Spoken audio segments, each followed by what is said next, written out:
అమ్మా ఇదిగో మీరు కట్టండి అమ్మా.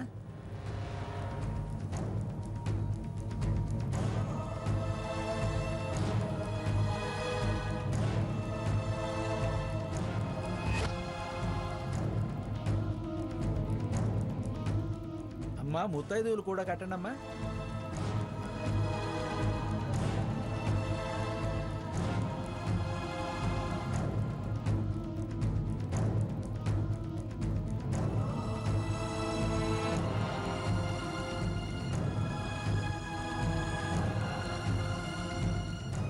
మీరు కూర్చోండి అమ్మా.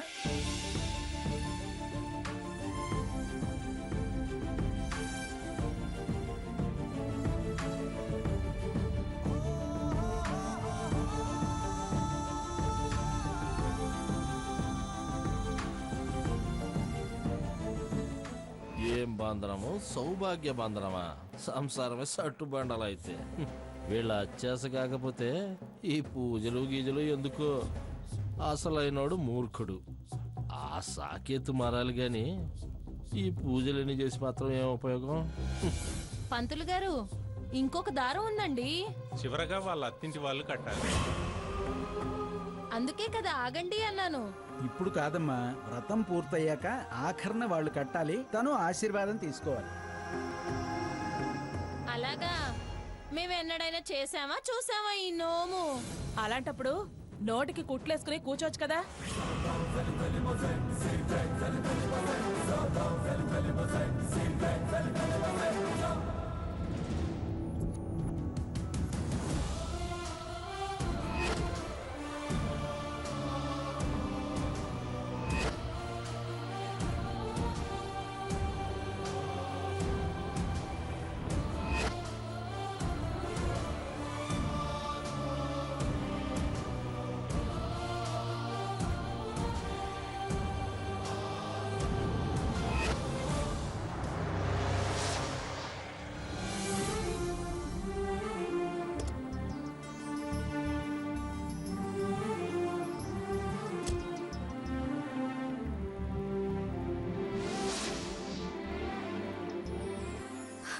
అదిగో అత్తయ్య గారు వచ్చారు.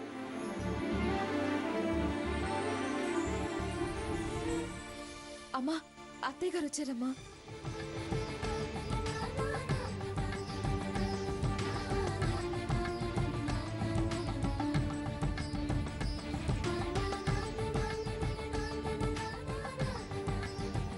రెండోదిని గారు మీకోసమే ఎదురు చూస్తున్నాను.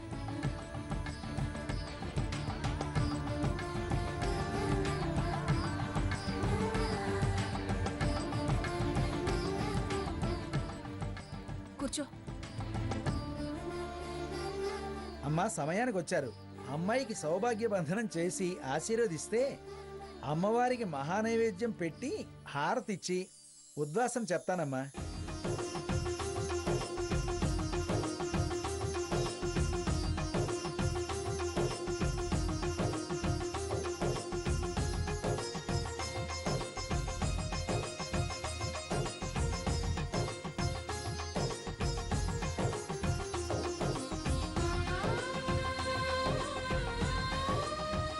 మీరు కూర్చోండి అమ్మా.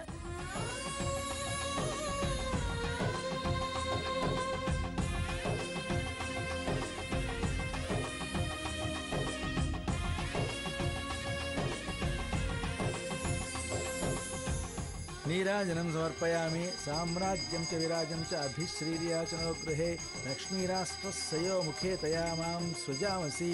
హిరణ్యపాత్రం మధో పూర్ణం దదాతి. హారతి తీసుకుని అందరూ నమస్కారం చేసుకోండి అమ్మా. మీరు ఒక్కళ్ళే వచ్చారే? మీ వారు అలాగే స్వర్ణ వాళ్ళ ఆయన, మీ అత్తగారు, మామగారు రాలేదే? మావారే నన్ను బయట దించేసి వెళ్ళారు. వాడికేమో ఆఫీస్లో అర్జెంట్ మీటింగ్ ఉందట. అత్తయ్య గారికేమో ఒంట్లో. దానికంత వివరంగా చెప్పాల్సిన అవసరం ఏమీ లేదు వదిన గారు. వివరాలు తెలిస్తే బండారాలు బయటపడతాయనే భయం. అందరూ భక్తి శ్రద్ధలతో నమస్కారం చేసుకుని అక్షంతలు శిరస్సును వేసుకోండి. మనోవాంఛలు నెరవేరి సకల సౌభాగ్యాలు సిద్ధిస్తాయి. అమ్మా ఇదిగో అమ్మా, అందరికీ ఇవ్వండి అమ్మా.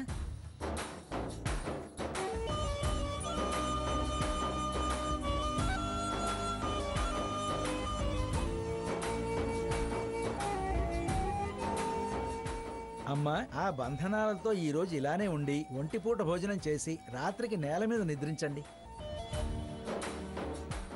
అమ్మా, ఇక మీరు లేచి ముత్తైదువులందరికీ తాంబూలం ఇవ్వండి.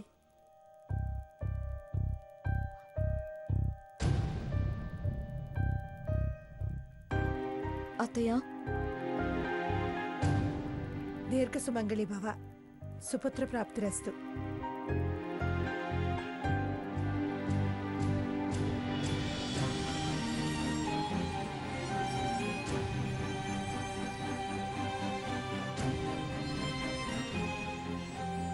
పిల్లా పాపలతో చల్లగా ఉండమ్మా. అక్క,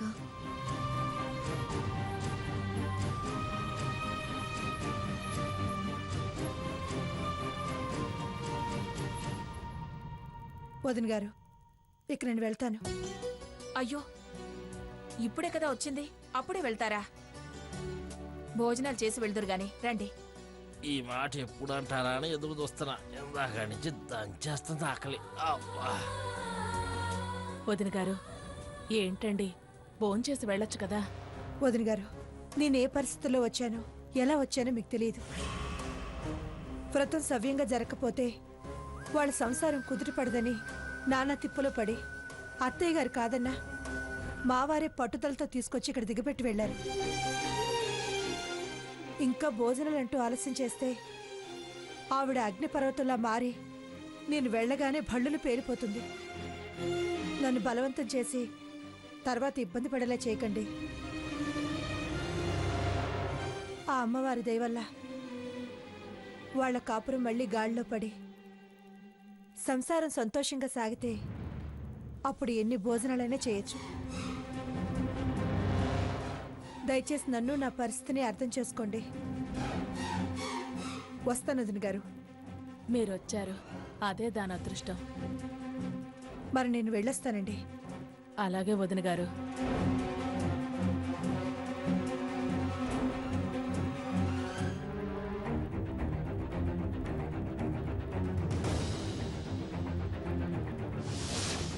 వ్రతానికొచ్చి అత్తగారయ్యుండి ఆ లక్ష్మి ఏంటి భోజనం చేయకుండా వెళ్ళింది?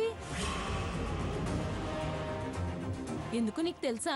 నాకేం తెలుసు? మరి అసలు ఈ వ్రతాలు పూజలు ఎందుకు అదనా నీకు తెలుసా? అదేంటి అలా అంటావు? సౌభాగ్య వ్రతం అని పిలిచిందిగా. సౌభాగ్యమా నా శారదమా? అంతా హంబకు. స్వర్ణని దాని మొగుడు తరిమేశాడంట. దాని కడుపులో బిడ్డకి అతనికి ఏ సంబంధం లేదన్నాడంట. అలాగా? పౌరుషం గలడు ఇలాంటి దాన్ని అలాగే చెయ్యాలి. లేకపోతే ఇది అబ్బాయిని మోసం చేసి పెళ్లి చేసుకుంది. అవునా? ఆ అబ్బాయికి దీని మీద, దీని ప్రవర్తన మీద ఎప్పుడూ అనుమానమే. పో అవతలికి అంటే కడుపుతో ఉన్నానని డ్రామాలాడి ఆ అబ్బాయిని బెదిరించి ఇన్నాళ్ళు అక్కడే ఉంది. దీనికి 5వ నెలని శ్రీమంతం కూడా చేశారంట. మీకు తెలీదా? మాకేం తెలుసు? అవునవును. అమ్మో, అంత జరిగిందా? అంతేంటి, ఇంకా ఉంది. వాళ్ళింట్లో దీని కడుపు సంగతి తేల్చడానికి ఆ మంగమ్మ బిడ్డ పుట్టాక DNA టెస్ట్ కూడా చేయిస్తానందంట. ఇదేమో దాని ఎవ్వరం బయటపడుతుందని చెత్ నన్నంటారా, ఇట్టా అంటారా, అట్టా అంటారా అని బ్యాగ్ సర్దుకుని మరీ వచ్చేసిందంట. ఇప్పుడు నేను గొడవ చేస్తే అమ్మా నన్నుల పరువు పోతుంది. అప్పుడేమైంది? ఈ సావిత్రి పరువు ముందు ముందు బజారుకి ఈడుస్తారు. అమ్మో, ఎప్పటికైనా వీళ్ళు ఊరేసుకొని చావడమే. సిగ్గు లేకుండా పుట్టింటికొచ్చింది. ఆ తల్లికైనా బుద్ధుండొద్దు. ఎంత బాగా ఇంటికి తీసుకొచ్చింది. పైగా చెడిపోయిన దాంతో పూజలు వ్రతాలు అని చేయిస్తుంది. చిచి, నాకైతే అసహ్యం వేస్తుందమ్మా. ఆ సావిత్రి వెళ్ళి కాళ్ళు పట్టుకొని వచ్చిపోండి లేకపోతే చచ్చిపోతామని బెదిరించుంటుంది. వాళ్ళ అత్తగారేమో కోడలు ఇలాంటిదా అని బయట తెలిస్తే ఎక్కడ పరువు పోతుందా అని ఏదో వచ్చినట్టొచ్చి జారుకుంది. అంతే అయి ఉంటుంది. హ్మ్, ఎంత కూతురైతే మాత్రం అలా ఎలా ఇంటికి తీసుకొచ్చింది? అక్కడే నరికి పోగులేయక. హా, మన మీదే ఆవిడ ఈసుర్లు కసుర్లు. చచ్చా, ఏం తల్లో ఏం పిల్లో. అయినా కాని రేపు 10 మంది అడుగుతారు కదా, అప్పుడేం చేస్తుంది? ఎంతమందిని కసిరి నోరు మోయిస్తుంది? హా, పదండి, 4 మెతుకులు నోట్లో వేసుకొని అక్కడ ఇంటికి వెళ్ళి కక్కేద్దాం. పదండి. పద పద. 10 మందితో ఇలా మాటలు అనిపించుకొని అమ్మ నాన్నల్ని బాధ పెట్టకూడదు. ఇక ముందు ఎవరి చేత మాటలు అనిపించుకోకుండా ఉండాలంటే నేను ఇంట్లోంచి వెళ్ళిపోవడమే మంచిది.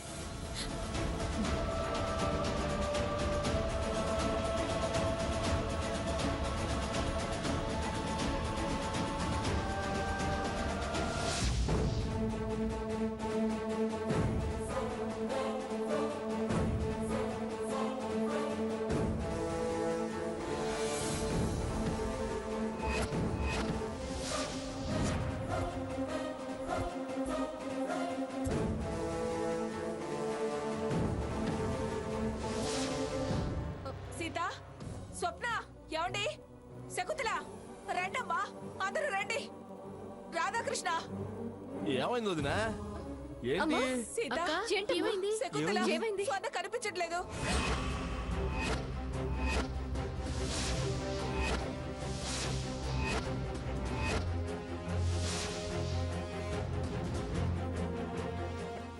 ఇది క్లైమాక్స్ అంటే.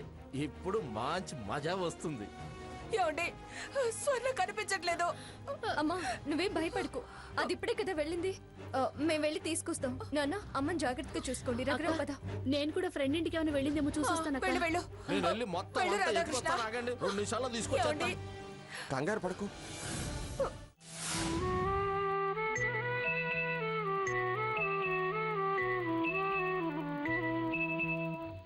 నీ గూడు చెదిరింది, నీ గుండె పగిలింది, ఓ చిట్టి పావురమ ఎవరు పుట్టారు, ఎవరు పుట్టారు, ఎవరు పుట్టారు, నిన్నెవరు పుట్టారు, ఎవరు పుట్టారు. కనులా నీరు రానీకు కానీ పయనం కడవరకు, కదిలే కాలం ఆగే కథగా నీతో సాగేను. నీ గూడు చెదిరింది, నీ గుండె పగిలింది, ఓ చిట్టి పావురమ ఎవరు పుట్టారు, ఎవరు పుట్టారు, ఎవరు పుట్టారు.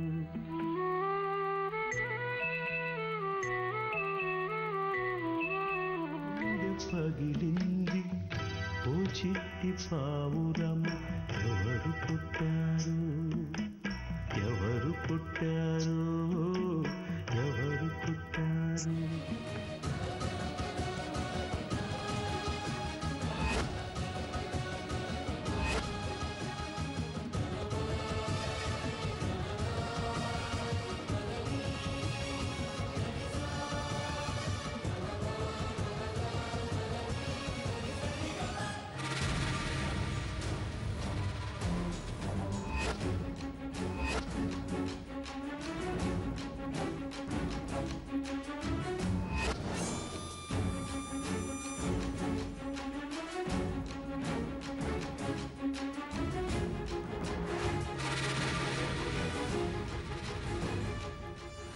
ఏమిటి రా రా అని తీసుకెళ్ళిన వాడేడి?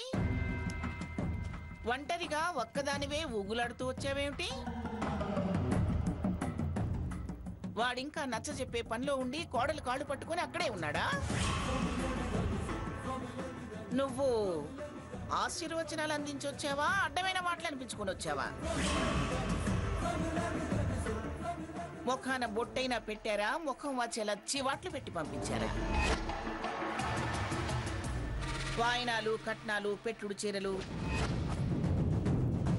ఏవి కనిపించట్లేదు చేతిలో. గడ్డి గాదం పెట్టి పంపడానికి అదేం పశువుల కష్టం కాదు, మనుషులుండే పర్ణశాల. మంచి మనసున్న భాగ్యవంతుల ఇల్లు. మంచిది. మరి మీరు కూడా ఆ పర్ణశాలకు వెళ్ళి 4 పొగడ్తలు పొగడి బొట్టు పెట్టించుకొని రాకపోయారా? పేరంటానికి వెళ్ళి ఉత్త చేతులతో వస్తే అడిగా. అంత భాగ్యవంతుల ఇల్లైతే ఏ చీరో సారో పెట్టచ్చు కదా. ఏది? పసుపు కుంకాల కన్నా భాగ్యం ఏముంటుంది అత్తయ్య? అబ్బబ్బబ్బబ్బబ్బబ్బా, బాగా చెప్పావమ్మా. మీరు అవతలకు వెళతారా లేదా? ఏడే వాడేడి? అసలు ఆయన నాతో లోపలికే రాలేదు. పనుందని నన్ను దించేసి వెళ్లారు. నా ముందు డాంబికాలు పలికాడు గాని లోపలికి వెళ్ళడానికి ధైర్యం చాలేదా, లేకపోతే మొహం చెల్లలేదా? ఏదో పనుందని వెళ్లారత్తయ్య. ఏమిటి పని? వాడికి ఈయనకి పని ఉంటే ఈ లీలా ఉండేది కాదు. ఇది మాత్రం కరెక్టు. మా పెత్తనమే అయితే ప్రశాంత నిలయంలా ఉండేది. తమరి నిర్వాకమే అశాంత నిలయంలా మార్చింది. మీరు నోరు మూసుకొని లోపలికి వెళతారా లేదా? ఇంతకి స్వర్ణే ఉందే, అదే మాట మీద ఉందా, మనసేమన్నా మార్చుకుందా? తను ఏమైనా తప్పు చేస్తే కదత్తయ్య మనసు మార్చుకోవడానికి. తను తన మాట మీదే ఉంది. ఏం చూసుకోనంటే అంత పొగరు? నీతి, నిజాయితీ, ఆత్మాభిమానం. సిగ్గు లేకుండా వెళ్ళింది కాక దాన్ని పొగుడుతున్నావా? కొడుకు కోసమే కోడల్ని కోరుకుంటున్నాను.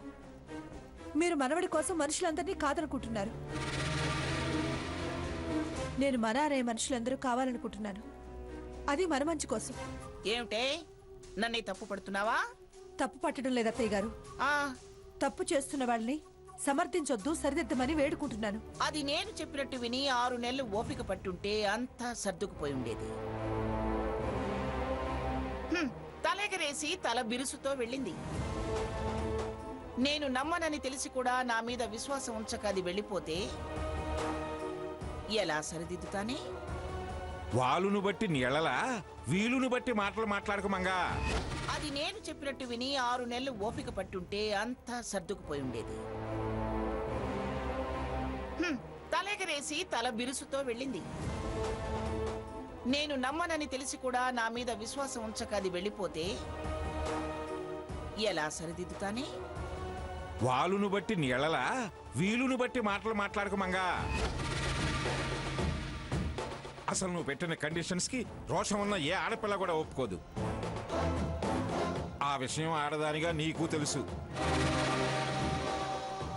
అప్పుడు అలా మాట్లాడి ఇప్పుడు ఎలా సరిదిద్దుతాను, అర్థం చేసుకోపోతే ఎలా అంటామే? మీరు ఇంకా ఇక్కడే ఉన్నారే, వెళ్ళండి. ఉండకెక్కడికి పోతాను? ఇంకా లక్ష్మిని ఏమేమంటావోనని ఉండాల్సి వచ్చింది. నేను ఊరికే ఎవరిని ఏమీ అనను. అనే పరిస్థితి తీసుకొస్తేనే అంటాను.